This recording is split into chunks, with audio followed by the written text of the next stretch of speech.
Welcome to Drawleaper channel, and in today's video I'm going to show you how to hide app on your home screen and app screen in your Samsung Galaxy S24 phone. Now the first thing you have to do is go to your app screen.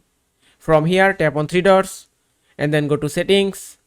From here scroll down a bit and then go to hide apps on home and app screen.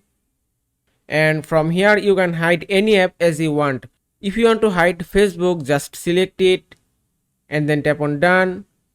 And it's done. Now if you go back to your app screen, now here you can see Facebook is hidden from home screen and app screen.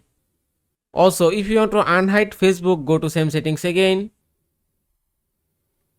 Now from here, to unhide any app, just tap on this minus icon, then tap on done, and it's done. Now if you go back app screen again, here you can see Facebook is removed from hidden app list. And that is how you can hide app on your home screen and app screen in your Samsung Galaxy S24 phone. I hope this video was helpful. If it was, please give it a thumbs up and don't forget to subscribe.